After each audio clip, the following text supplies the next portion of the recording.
Good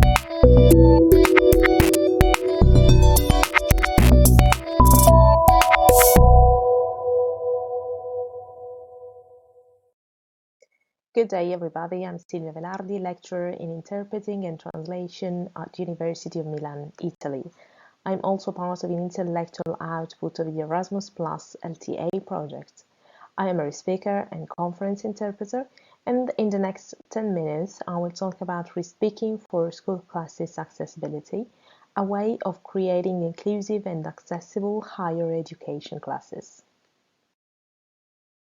I have divided this presentation into three sections: the product of school classes accessibility via Respeaking, so as to immediately give an idea of the topic, then the process of Respeaking for school classes accessibility, and the professional figures involved.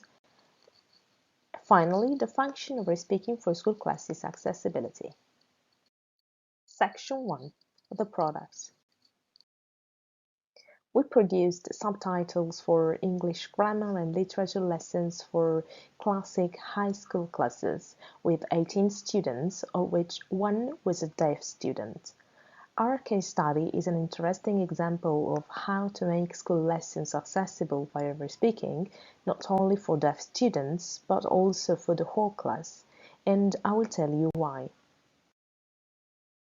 Within the world of Respeaking, we know that Respeaking technique is a voice transcription to produce real-time subtitles within several contexts. School classes are the context Respeaking technique has been used in our case study. But how does it work? Respeakers listen to speakers, the teacher in our case, and simultaneously repeat the speaker saying into microphone connected to an ASR automatic speech recognition software. ASR recognizes every speaker's voice and turns the spoken word into writing. The lessons, in our case, were subtitled via Respeaking thanks to Dragon Speaking software and through the typing technique for the Italian brief summaries offered to students as well, after giving the major concepts in English language. Section 2. The process. Before going into details about the process itself and how it was conceived in order to be effective for the final goal, I want to highlight some aspects of the target audience theory. According to what Livingstone says, 2005, the theory of the target audience is vital because it determines the most important aspects of the final work. The target audience will determine my vocabulary choices to a great degree.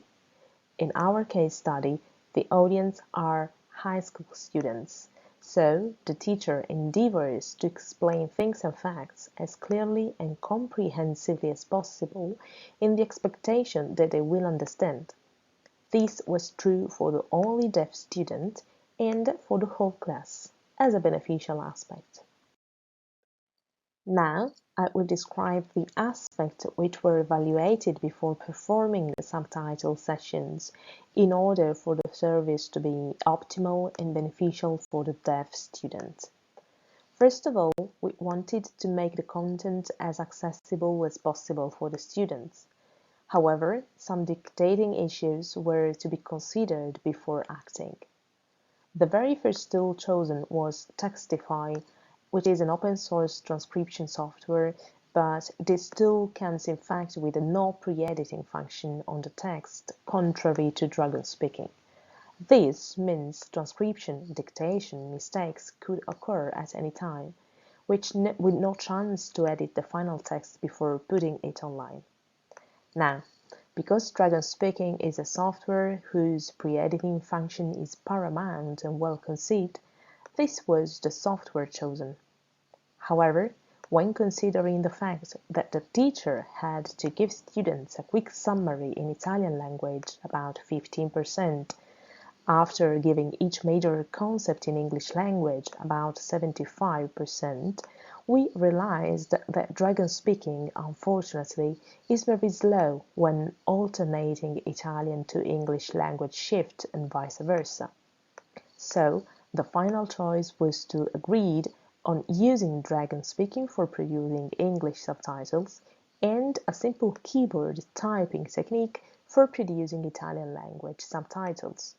We opted for typing into Italian language because the speaker was a native Italian and no spelling mistakes on the Italian transcription could occur.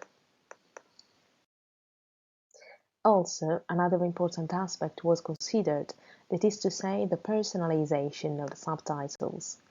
Usually, when using a speech-to-text software, pre-editing is paramount as a preliminary step. What is pre-editing?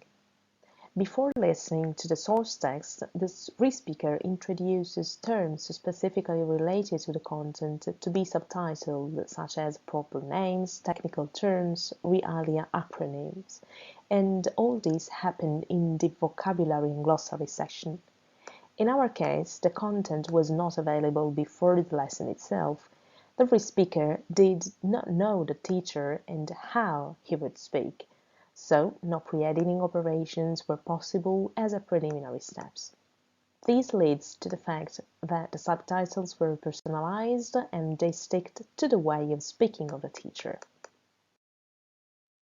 Section 3. The function.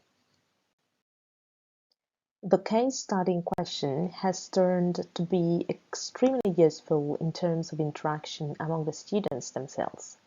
Interestingly, this beneficial outcome comes from the expansion of learned material, namely verbal association and visual imagery.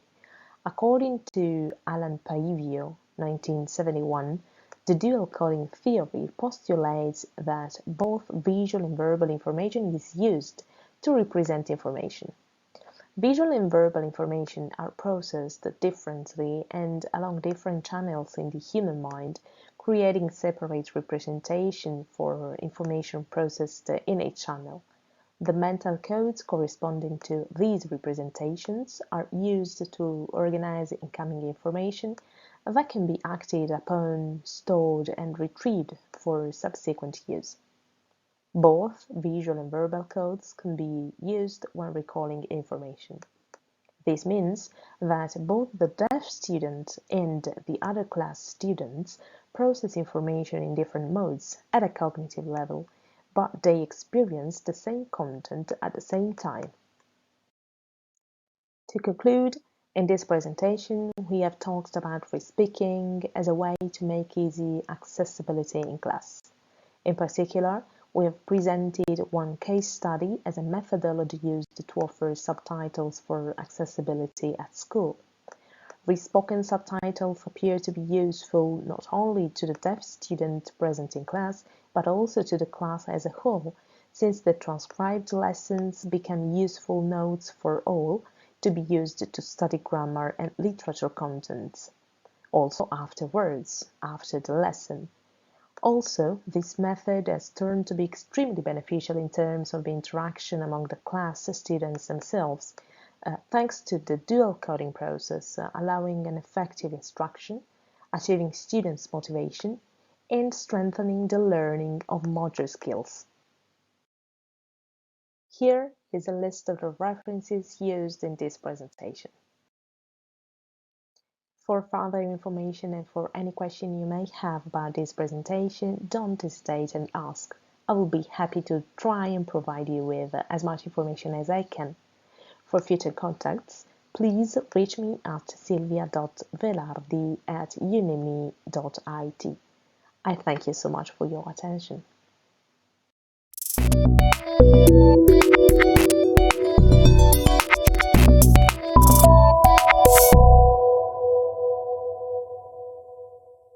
LTA Live Text Access, Universitat Autónoma de Barcelona, SDI, Internationale Hochschule, Scuola Superiore per Mediatori Linguistici, ZDF Digital, European Federation of Hard of Hearing People FHO, Velotype, SUBT Access, European Certification and Qualification Association ECQA.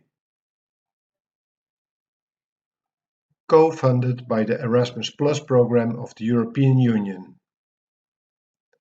Erasmus Plus project 2018-1-DE01-KA203-004218. The information and views set on this presentation are those of the authors and do not necessarily reflect the official opinion of the European Union. Neither the European Union institutions and bodies, nor any person acting on their behalf, may be held responsible for the use which may be made of the information contained here.